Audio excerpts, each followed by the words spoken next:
어제 잘 주무셨나요? 네. 네, 어제 잘 주무셨습니다. 우리 목사님들이 한 이야기를 엿듣지는 않으셨죠. 이제 보니까 앞호수, 뒤호수가 전부 여기 수련회 참가한 우리 친구들이라고 들었는데 굉장히 비밀스러운 이야기를 많이 했기 때문에 어떨지 모르겠습니다. 아침에 일어나자마자 우리 목사님들이 이제 현타가 오는지 이게 안 들리겠죠? 막 이렇게 하면서 갑자기 목사님들이 긴장을 막 하시더라고요. 네, 너무 좋습니다. 혹시 오늘 참석한 친구 있나요? 오늘 어제도 사정상 참석을 못했는데 오늘 딱 아침부터 내가 참석했다. 한번 손 들어보세요. 오늘 있으세요? 있으시구나. 예, 우리 박수 한번 쳐주십니다. 네, 감사합니다. 네. 오늘 참석한 형제님 오늘 주무시고 가세요. 다른 사람도 한 번 잤으니까 형님 꼭 주무시고 새벽 첫 차로 참석하시기 바라겠습니다. 네. 어제까지 제가 십자가와 부활에 관한 이야기를 드렸는데요. 이 믿음 안에서 여러분께서 결단하고 신앙생활을 시작하면 아무 문제도 없겠죠? 네. 그런데 아무 문제가 있습니다. 십자가와 부활을 붙잡고 나아가도 여전히 일상의 문제는 계속 존재를 하게 되죠. 십자가의 죽으심을 우리가 경험한 이유는 십자가 없이는 살 수 없는 상황이 있기 때문이고, 부활의 은혜를 우리가 경험한 이유는 부활의 은혜가 없이는 승리할 수 없는 상황이 있기 때문입니다. 저는 그 모든 상황을 두려움이라는 말로 압축하고 싶습니다. 우리가 교회를 다니고 신앙생활을 하면 반드시 이런 신앙과 부닥치는 두려움을 만나게 됩니다. 한 달 전쯤에 성도님 집에 신방 예배를 드리러 갔는데 거기에 반려견이 있어요. 너무 예뻤는데 견종은 잘 모르겠지만 뭔가 섞여 있는 것 같기도 하고 반려견이 있어요. 너무 예뻤어요. 이게 얼마나 예쁜지 제가 예배 드리는 것도 까먹고 소파에 앉아서 걔를 계속 쓰다듬어 줬습니다. 걔도 제 쓰다듬음에 화답하면서 걔도 저를 막 핥았어요. 저를 막 손바닥을 핥아줬습니다. 얼마나 핥았는지 예배를 드리려고 성경책을 들어 성경책이 붙어서 올라오더라고요. 얼마나 개침이 끈적거리는지, 얼마나 이렇게 사랑을 서로 이렇게 나눴습니다. 그런데 거기 함께 예배드리는 젊은 그 가정에 이제 막 걷는 아기들 2명이 있었거든요. 근데 한 아기는 강아지를 너무 예뻐라 하면서 막 쓰담쓰담 했는데 한 아기는 너무 두려워하는 거예요. 그 귀여운 강아지를 너무 두려워해서 근처에만 오면 막 울었습니다. 그래서 제가 아빠한테 저 귀여운 강아지를 왜 이렇게 이 애기는 어디 같은 집안 애기인데 한 애기 이렇게 예뻐라고 한 애는 왜 이렇게 두려워서 막 우냐 그랬더니 아빠가 하시는 말씀이 원래는 엄청 예뻐했는데 한번 예뻐하는 강아지가 으르렁대면서 물으려고 한 적이 한 번 있었대요. 그때 이후로는 이 애기가 근처에도 안 간다는 거예요. 조금만 개들이 오면은 너무 막 두려워서 울기 시작했다라고 얘기를 저한테 해줬습니다. 대부분 두려움은 경험에서부터 시작되는 경우가 많습니다. 어렸을 때부터 찌들어서 아주 너무 가난했던 그런 친구들은 돈이 있고 없음에 따라서 인간이 얼마나 비참할 수 있는지를 경험했기 때문에 돈이 없는 상황을 굉장히 두려워합니다. 아빠에 대한 기억이 좋지 않고 연애를 했는데 몇 번의 연애에서 계속 만났던 남자의 기억이 너무 좋지 않으면 그런 자매들은 형제들을 두려워합니다. 그 외에도 우리를 두렵게 하는 어떤 사건, 상황, 대상이 생길 수 있습니다. 이런 두려움은 우리로 하여금 교회 나가기 싫게 만들고 그리고 신앙이 우리의 대안이 되지 않도록 또 대안이 되지 않는 것처럼 느껴지게 만듭니다. 수련회 둘째 날 그리고 설교로는 3번째 여러분과 나눌 해빙 주제는 두려움의 문제를 어떻게 다뤄야 하는지 우리가 아는 것입니다. 구약성경 창세기에 보시면 믿음의 조상 아브라함의 이야기가 있습니다. 그런데 하나님께서 아브라함을 부르시고 복의 말씀도 주셨지만 이런 말씀을 하나 하세요. 여호와께서 아브라함에게 이르시되 너는 반드시 알라 내 자손이 이방에서 객이 되어 그들을 섬기겠고 그들은 400년 동안 내 자손을 괴롭히리니 이런 말씀을 하세요. 아브라함을 통해 언젠가 너를 통해 번성한 자손이 이방 나라 땅에서 얹혀 살면서 400년 정도 괴롭힘을 당하게 될 것이라고 그리 썩 좋지 않은 그런 말씀을 예언을 하셨습니다. 그런데 그 말씀이 요셉의 때에 실제로 얹혀 살게 됩니다. 처음에는 요셉의 가족들과 이집트 왕이 원래는 사이가 좋았습니다. 왜냐하면 요셉이 이집트가 무너질 뻔한 국난의 위기에서 구해줬기 때문이에요. 이집트가 7년간 흉년을 맞고 사실은 그 나라 자체가 파산이 되어야 마땅한데 요셉이 그 전에 이 흉년을 예고해줘서 이집트가 살아남을 수 있었거든요. 여전히 강성한 나라로 버틸 수 있었습니다. 왕이 이 고마움을 감사를 표하면서 요셉에게 큰 은혜를 입었다고 생각해서 이집트의 한 땅을 선물로 줬습니다. 성경에 보면 그 땅 이름이 고센이라는 땅이죠. 그래서 늘 고생하던 요셉이 고센이라는 땅에서 고생을 멈췄다. 이렇게 생각하시면 고센이라는 지역을 잊어먹지 않겠죠. 연상기억법입니다. 네. 그래서 여러분이 기억하시면 되는데 이 고센이라는 땅에서 새로운 이 부동산을 부여받고 이 요셉의 이 패밀리들이 거기 살게 돼요. 가문들이 이제 살게 됩니다.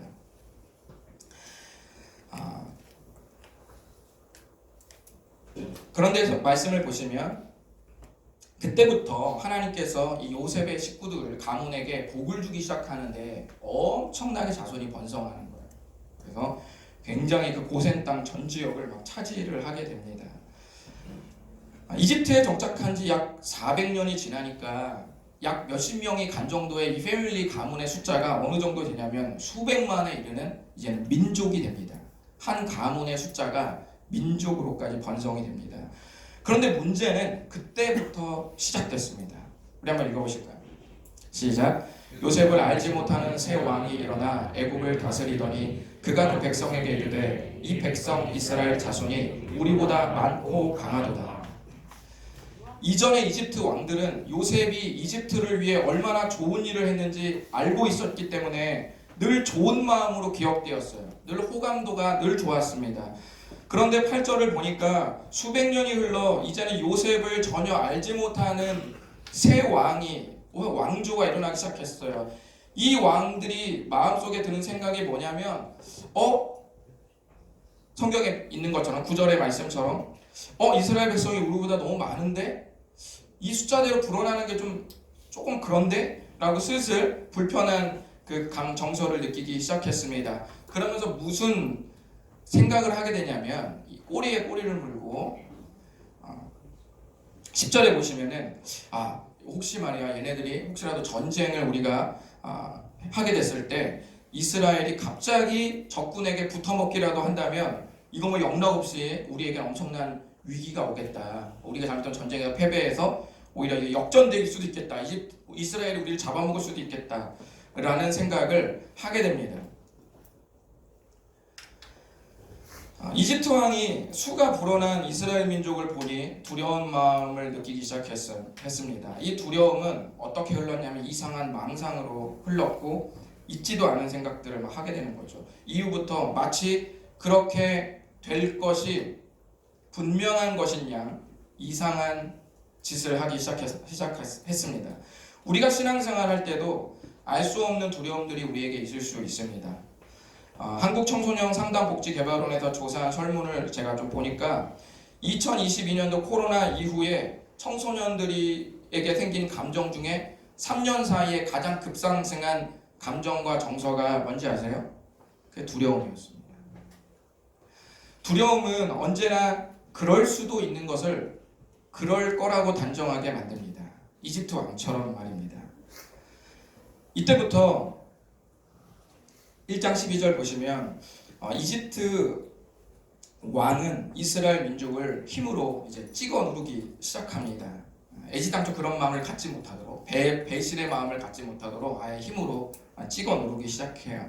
그런데 신기한 것은 찍어 누르면 누를수록 더 많이 번성하고 숫자가 많아지는 거예요. 그러니까 이집트 왕이 생각하기를 이거 힘으로 찍어 눌러도 안 되겠는데 이거 어떻게 해야 되지? 라고 고민한 끝에 이집트 왕은 아주 잔인한 정책 하나를 생각해내기 시작합니다. 우리 15절과 16절 어떤 정책으로 이제는 다음 스텝을 밟았을지 한번 읽어보겠습니다. 시작. 애굽 왕이 히브리 산파 시프라라 하는 사람과 부하라 하는 사람에게 말하여 이르되 너희는 히브리 여인을 위하여 해산을 도울 때에 그 자리를 살펴서 아들이거든 그를 죽이고 딸이거든 살려두라. 산파는 아이를 낳는 것을 도와주는 여성을 산파라고 말합니다. 왕이 명령하기를 야 너네들 만약에 해산하는 여성을 도와줄 때 아이를 받을 때 딸이라면 상관없지만 아들을 낳으면 죽여라 라고 이렇게 명령을 내립니다. 여러분이 지금부터 이 구도를 잘 보셔야 되는데 제가 정리해 드릴 테니까 잘 보세요. 이집트 왕은 이스라엘의 숫자를 두려워해서 이제 망상을 하기 시작합니다. 그렇죠? 있지도 않은 일을 이미 그들이 배신의 마음을 품었다는 것을 거의 단정을 짓고 힘으로 찍어 누르고 잔인한 정책을 피기 시작하죠. 반면 이스라엘은 학대하는 왕을 두려워하기 시작합니다. 두려워하죠. 그리고 산파는 이집트 왕의 명령을 두려워합니다. 아이를 받을 정도의 여성으로 자처를 하면 얼마나 아이를 예뻐하겠어요. 그렇죠? 얼마나 아이를 예뻐하면 그런 일을 하겠습니까? 그런데 산파에게 바로 받은 아이를 죽이라니요. 이게 가능한 일입니까? 산파는 이 명령을 듣고 이 명령을 수행하지 않을 수도 없고 그렇다고 아이를 죽일 수도 없고 이 사이에서 이집트 왕의 명령을 두려워하게 됩니다. 여러분 언제나 선택은 어디 쪽으로 흐르냐면 내가 두려워하는 쪽으로 선택이 흐르게 되어 있어요. 그러니까 내가 원하는 선택도 할 수 있지만 두려움이 상승하면 내가 원하는 선택보다 내가 두려워하는 선택을 하게 돼요. 보통 결제를 잘하는 친구들이 있습니다. 마음이 후해서 친구들하고 딱 먹으면 같이 뜻이 맞아서 막 우리 뭐 먹으러 가잖아요, 그렇죠? 국밥 먹으러 가고 막 닭갈비 먹으러 가면은 서로 누가 내자는 말은 안 했어요. 그럼 여러분은 먹고 나면은 어떤 느낌이 드세요? 셋이 가서 먹기 전에 누가 내자고 말은 안 했어. 근데 느낌이 막 먹다 보면은 계산할 때쯤 되면 어떤 느낌이 들어요? 이제 거기서 이제 눈치 보는 친구가 있고 그 중에는 꼭 한 사람 정도는 자기가 얼른 일어나서 결제를 합니다. 이런 친구들이 있어요. 어른들도 그런 어른들이 있습니다. 그런데 그게 후한 마음에서 결제를 하면 괜찮은 거예요. 그런데 그 중에는 어떤 마음이 있냐면 얻어먹는 게 끔찍히 싫은 친구들이 있어요. 왜냐면 얻어먹으면 신세졌다라는 느낌이 들기 때문에 내가 그 다음에 그 친구를 만날 때 자유하지가 않은 거예요. 신세졌기 때문에 뭔가 꿀려. 그러니까 내가 그 친구의 어떤 대화나 관계 속에 부담이 되는 거예요. 왜냐면 얻어먹었으니까. 그 차라리 얻어먹을 바에는 어떻게 하는 게 나아요? 내가 사버리는 게 낫죠. 그렇게 해서 근데 그런 감정과 정서가 사실 어디서 오냐면 불편한 거예요. 어떤 면에서 말하면 그런 상황이 닥치는 게 좀 싫고 두려운 거예요. 그러니까 그런 두려움을 없애버리기 위해서 그냥 내가 결제를 해버리는 겁니다. 그러면 그냥 편한 거죠. 왜냐면 내가 샀으니까. 그 친구 만나도 떳떳한 거죠. 이렇게 해도 될 수 있습니다. 깡패가 골목에서 돈을 내놓으라고 하죠. 시베리안 허스키야 쌍화탕 수박 씨발로 먹을 놈아 하면서 돈을 내놓으라고 하면 우리가 어떻게 해요? 돈 주기 싫죠. 내가 원하는 건 돈 주기 싫어. 그렇지만 너무 두렵게 나한테 협박을 하면 내가 돈이 나오죠. 그러니까 두려워하는 쪽으로 언제나 우리가 선택과 결정이 자연스럽게 흐르게 되어 있다는 거예요. 그렇다면 이집트 왕으로부터 잔인한 명령을 받은 히브리 산파는 저 두려움 속에서 어떤 결정을 내렸을지 오늘 17절 오늘 본문 마지막 절 한번 읽어보도록 하겠습니다. 시작. 하나님을 두려워하여 애굽 왕의 명령을 어기고 남자 아기들을 살릴지라. 히브리 산파는 왕의 명령이 두려웠지만 하나님을 더 두려워했습니다. 이 두려움이 아주 중요합니다. 지금까지 목사님이 아까 정리한 두려움을 말씀드렸는데 17절에 바로 이 저 구절에는 제가 정리한 두려움의 종류와는 전혀 다른 새로운 두려움이 우리 눈에 들어왔습니다. 오늘 제가 여러분들에게 말씀드리려는 두려움이 바로 저 빨간색 두려움입니다. 우리가 어떤 경험을 하다가 생기는 부정적인 두려움은 우리를 이상한 쪽으로 몰고 가고 우리를 결국 무너뜨리죠. 삶도 관계도 신앙도 전부 무너뜨립니다. 그런데 하나님을 두려워하는 두려움은 우리를 살리는 두려움입니다. 경험에서 오는 두려움을 자유롭게 하는 두려움이에요. 저 두려움을 찍어 누르는 더 큰 두려움입니다. 성경은 이 두려움을 구분하기 위해서 하나님을 두려워하는 것을 뭐라고 말했냐면 두 글자로 뭐라고 그러죠? 경외라고 합니다. 공경할 경 두려워할 외자를 쓰는 거죠. 그러니까 하나님을 두려워하는 것은 성경에서 경외로 이렇게 썼어요. 근데 사실 원어로 보면 부정적인 두려움이라는 단어와 경외라는 단어가 똑같은 단어예요. 그러니까 하나님을 두려워하는 거하고 그 외의 걸 두려워하는 것이 똑같지만 그러나 하나님을 두려워하는 두려움이 다른 두려움을 누를 수 있는 거죠. 그래서 두려움은 두렵지 않은 걸로 상대할 수 없고 두려움은 더 큰 두려움으로 그를 누르거나 덮는 것을 해결하는 게 두려움의 기본적인 대안입니다. 이것을 여러분께서 반드시 아셔야만 합니다. 어떤 분들은 누가 상처나 트라우마를 겪었다 그러면 그걸 이겨내라고 합니다. 이겨내라. 그리고 상처를 없애라고 말합니다. 여러분, 상처는 없어지지 않습니다.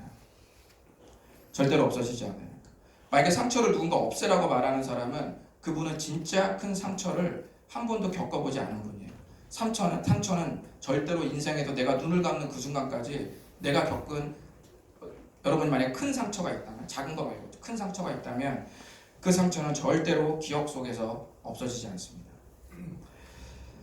단 그 상처를 압도하는 새로운 두려움이 그 상처에서 생긴 두려움을 덮어야 됩니다. 그거 외에는 우리 인생 속에서 겪는 두려움을 이길 수 있는 방법이 없습니다. 제가 성장하면서 몇 가지 두려움이 있는데 그 중에 좀 하나를 말씀드리면 저에게는 굉장히 큰 두려움이 하나 있었습니다. 제가 중학교 시절에 제가 다녔던 학교에 이렇게 고등학교 1학년이군요. 뒷산을 넘어가면 큰 산 하나를 넘어가면 죄송합니다. 중학생입니다.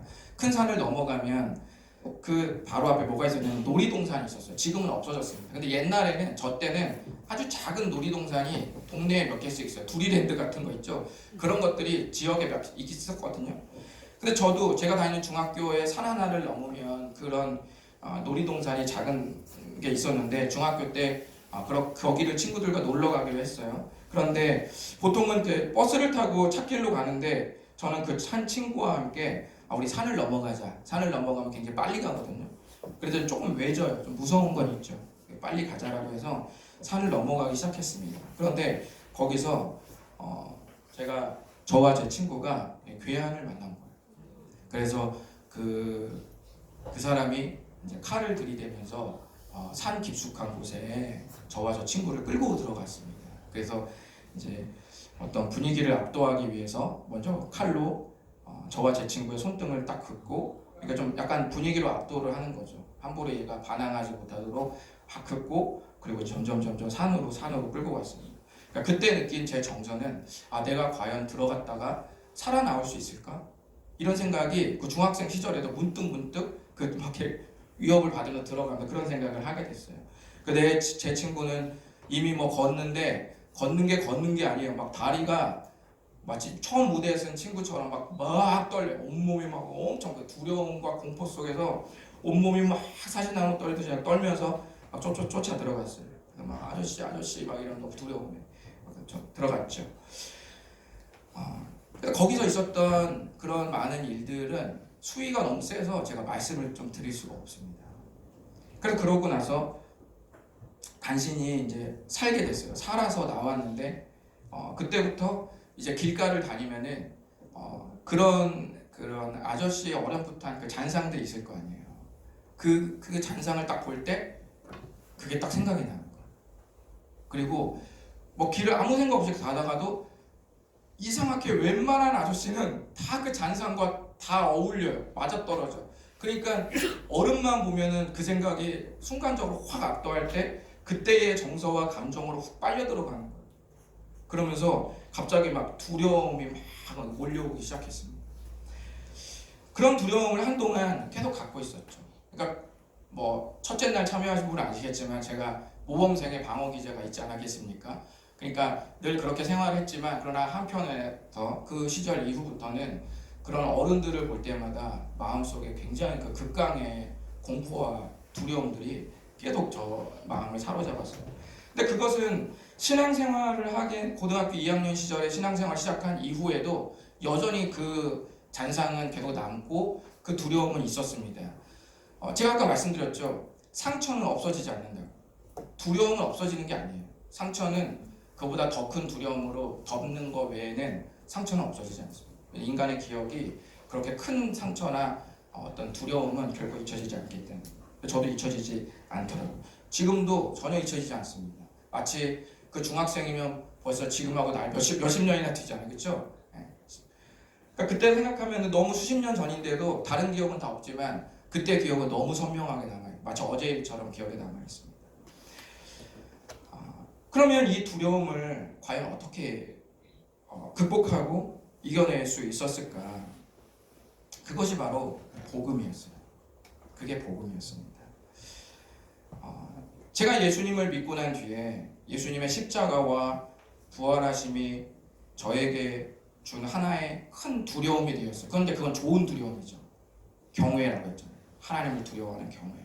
그런데 그 경외가 제 안에 딱 들어오니까 이제 뭐와 맞짱을 뜨는 거예요. 제가 그때 그 기억과 그 두려움 이런 것들이 딱 마주하면서 제 이 정서 안에서 맞짱을 뜨더라고요. 그런데 번번이 누가 지냐면 예수님이 져요. 예수님이 진다고. 여러분 중에서 내가 더 이상 신앙이 성장하지 않는다. 내가 더 이상 신앙이 분명히 내가 예수님을 믿었는데도 스텝이 계속 성숙하게 나아가야 돼. 성경의 진리는 성숙하게 나아가야 되는데 내가 어느 순간 자기가 자기를 알죠. 신앙이 멈췄어. 성장이 안 돼. 그러면 이제 이론적으로 맞지 않죠. 진리는 생명이 들어가면 그것이 잉태한 뒤부터 계속 성장하게 되어 있는데 그래서 성경은 신앙이나 믿음을 그 사람의 성장으로 비교합니다. 베드로전서에도 있고 많은 성경 서신서에서 그것을 사람의 성장기와 똑같은 이미지로 그 신앙의 성장을 그려내고 있거든요. 그런데 나는 그게 안 되는 거예요. 그 왜 안 될까요? 그리스도가 여러분의 마음속에서 지는 거예요. 패배하는 거죠. 맞짱을 떠서 그걸 찍어 누르고 이기고 그리스도가 그 두려움을 발로 탁 밟아가지고 딱 우뚝 서셔야 돼요. 여러분의 그런 영혼 속에서 그리스도가 딱 우뚝 서서 괜찮다 라고 하는 것들이 마침내 승리를 딱 경험해야 그래야 비로소 두려움이 딱 이렇게 덮여지면서 내가 괜찮은 것처럼 살아갈 수 있는데 그게 안 되니까 맞짱을 떠서 자꾸 지는 거예요. 그러니까 거기서 딱 멈춘 상태로 신앙이 계속 가는 겁니다. 이런 부분들은 우리가 죄가 단박에 끊어지는 죄가 있고 굉장한 오랜 씨름을 해야지만 끊어지는 죄가 있어요. 여러분 근데 많은 친구들이 주님이 제 안에 들어오면 바로 끊어질 거라고 생각하는데 천만의 말씀입니다. 절대 안 끊어집니다. 왜냐하면 그리스도께서 약하셔서 안 끊어지는 게 아니라 그리스도가 여러분에게 진정한 왕이 되기까지는 시간이 필요합니다. 왜냐하면 우리 주님은 여러분을 향한 폭군이 아니에요. 폭군은 어떻게 해요? 야, 솥도마우스 닫아라, 꿇어라 하고 복종시키죠. 위협하고 힘으로 누르죠. 그래서 왕이 되는 거죠. 그게 고대의 왕들의 기본적인 모든 행태였습니다. 그런데 우리 예수 그리스도 왕 되신 그분은 우리를 찍어 누르는 분이 아니라 우리를 사랑해서 우리를 위해 목숨을 바치는 왕이에요. 백성을 향해 목숨을 바치는 왕입니다. 그렇기 때문에 백성을 다스릴 때는 사랑으로 다스려요. 그 때문에 그가 주를 향해서 진정한 고백을 하면서 무릎을 딱 꿇면서 정말 자발적으로 두 손을 높이 들기 전까지는 주님이 그걸 어떻게 해요? 기다리시면서 계속 끌고 갑니다. 그러나 신앙은 완전히 놓지 않은 채로 계속 끌고 가요. 그런데 그 기간을 여러분이 그걸 견디셔야 되는 거예요. 그 시간 동안에 여러분이 뭘 해야 되냐면 신앙이 메가리가 없구나. 성경이 진리가 아니구나. 성경이 힘이 하나도 없구나. 성경이 힘이 없는 게 아니라 당신이 힘이 없는 거예요. 그리스도는 여러분에게 완력으로 누르는 분이 아니라 인격적으로 여러분이 자발적으로 이성을 발휘해서 주님 당신은 저의 왕이십니다. 내가 주님이 주시는 그 힘으로 살아가겠다고 정말 자발적으로 고백할 때까지 주님이 기다리십니다. 그리고 그렇게 계속 훈련을 하세요. 그 훈련 기간을 여러분이 그 인지를 하셔야 됩니다. 그래서 여러분도 주님의 기다리심에 발맞춰서 함께 훈련을 해야 돼요. 그러니까 그게 안 끊어지는 거죠. 그런데 제가 그것이 서서히 어떻게 벗어지냐면 그런 생각이 있을 때마다 하나님을 경외하는 그 두려움을 제가 고백하는 거죠. 더 많이 생각하는 거예요. 여러분 위조 지폐를 어떤 분이 저한테 여러 번 예화를 하셨는데 목사님이 위조 지폐를 구분하는 방법이 뭘까요? 지구상에 위조 지폐가 수백 수천 가지가 나와 있는데 그런 것들을 감별하는 분이 전부 다 위조 지폐의 종류들을 살펴서 이렇게 위조했구나 이렇게 위조 할까요? 그렇게 안 한다는 거예요. 그래서 물어봤더니 위조 지폐 감별사는 그런 거 안 한다. 뭐만 보냐? 오리지널만 본다는 거예요. 주구장창. 그러면 다른 바꿀까요? 배터리가 나간다고. 그냥 해도 되죠?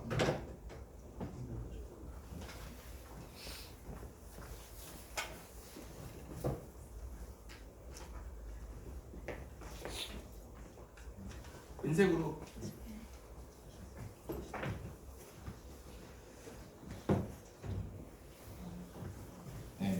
들리세요? 네. 사실은 마이크 없어도 되긴 하는데. 오리지널만 계속 보는 거죠. 그러니까 여러분이 사실은 두려움을 극복하는 것은 두려움을 분석하는 게 중요한 게 아니고 두려움을 덮을 수 있는 더 큰 두려움을 더 깊이 고민하는 게 중요합니다. 여러분은 이렇게 성경의 말씀을 보실 때 직관적으로 보시는 분들이 많아요.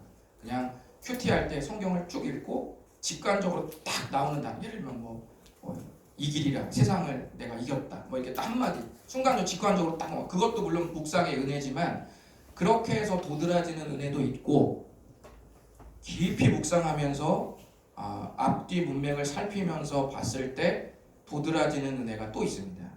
여러분이 그렇게 해서 성경의 말씀과 진리의 말씀을 앞뒤 문맥 그 자체를 묵상하고 곱씹고 우리 이승훈 목사님 말씀처럼 우려내고 그렇게 계속 하셔야 돼요. 그렇게 하시면 여러분이 알 수 없는 신기한 일들이 일어납니다. 일본 애니 덕후가 일본어를 공부하려고 애니를 봤나요? 저도 일본 애니를 되게 좋아하거든요. 진짜 많이 봤어요. 그럼 일본어를 공부하게 하려는 건 아니에요. 그게 너무 좋고 그거에 깊이 심취하고 덕질을 하다 보면 자기도 모르게 그땐 자막이 없어도 다 들리게 되는 거거든요.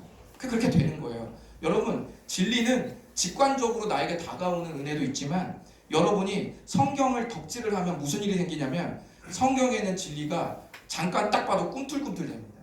그런데 그런 것들이 다 여러분에게 진짜 두려움을 인지하는 재료로 다 쓰이는 거예요. 장작불이 되는 겁니다. 그런 것들이 나중에 더 활활 타올라서 나중에는 여러분이 어떻게 되냐면 맞짱을 뜨다가 예수님이 피 터지게 1초 만에 지다가 그 다음에는 예수님이 30초 버티시고 그 다음에 무릎 꿇고 지시다가 1분, 2분 그러다가 어느 순간은 치열하게 이제 정말 싸우다가 시간이 더 지나면 두려움이 생길 때마다 예수 그리스도께서 그냥 싸움이 안 돼요. 바로 딱 임재하시면 바로 딱 덮어버립니다. 그럼 두려움이 딱 해결되는 거죠. 근데 이렇게 되기까지 우리에게 훈련이 필요한 거예요. 근데 많은 청년들이 그런 것들을 훈련을 하려고 하기보다는 직관적인 은혜로만 내가 살려고 하는 경우가 많아요. 그냥 그날 아침에 한 1, 2분 정도 성경을 딱 보고 금방 탁 도드라지는 구절과 단어에 딱 붙잡고 살려고 하는데 그것도 좋지만 우리 가슴 속에서 진짜 신앙을 잘하지 못하게 하는 진짜 굵은 그 뿌리들 있죠? 이런 거는 안 뽑혀요. 절대 안 뽑힙니다. 이런 거는 여러분이 훈련하시고 싸워야 돼요.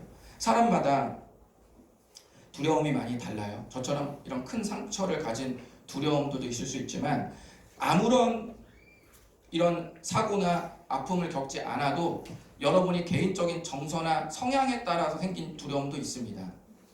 그런 거에서 나와. 아까처럼 저처럼 손해보기 싫어서 내가 얻어먹는 거면 신세지는 이 상황 자체가 너무 싫으니까 내가 다 사고 내가 다 써서 내가 다 주도해버리는 거예요. 근데 그것이 신앙적으로 보면 주님이 보면 그거는 믿음 아니다 그래요. 그거는 네가 불편해서 한 거지 그런 신앙의 적극적 헌신이 아니라는 거예요. 근데 목사님이나 교사들은 구분할 수 없죠. 왜냐면 교회에서 적극적으로 하면 그것이 무조건 일단은 좋은 거기 때문에 그것이 신앙의 발로에서 나왔는지, 아니면 이런 두려운 불편한 상황들이 싫어서 내가 먼저 앞질러서 다 결제해버리고 먼저 앞으로 막 나가서 적극적으로 그 일을 해버렸는지 정확히 구분할 수는 없습니다.